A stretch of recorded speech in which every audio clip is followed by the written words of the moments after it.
Hello, ഇന്ന് നല്ല tasty ആയിട്ടുള്ള വളരെ എളുപ്പത്തിൽ തയ്യാറാക്കാൻ പറ്റുന്ന ഒരടിപൊളി നെയ്യപ്പത്തിൻ്റെ റെസിപ്പി കണ്ടാലോ? അപ്പോൾ ഇതുണ്ടാക്കാൻ വേണ്ടി ഒരു കപ്പ് പച്ചരി എടുത്തിട്ടുണ്ട്. അരി ഒരു 4 മണിക്കൂർ വെള്ളത്തിൽ കുതിർത്ത് വെച്ചതാണ്. ഇനി 350 ഗ്രാം ശർക്കര, അരക്കപ്പ് വെള്ളമൊഴിച്ച് ചൂടാക്കി ശർക്കരപ്പാനി തയ്യാറാക്കാം. ഇനി കുതിർത്ത് വെച്ച അരി കഴുകി മിക്സിയുടെ ജാറിലോട്ടേക്ക് മാറ്റാം. ഇതിലേക്ക് ശർക്കരപ്പാനി ഒഴിച്ചു കൊടുക്കാം.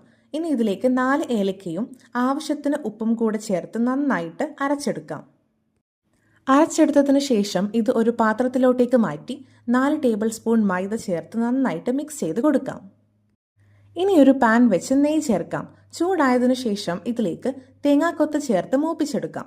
ഗോൾഡൻ ബ്രൗൺ നിറമാവുമ്പോൾ ആവശ്യത്തിന് എള്ള് കൂടെ ഇട്ടുകൊടുത്ത് മാവിലേക്ക് ചേർത്ത് നന്നായിട്ട് മിക്സ് ചെയ്യാം.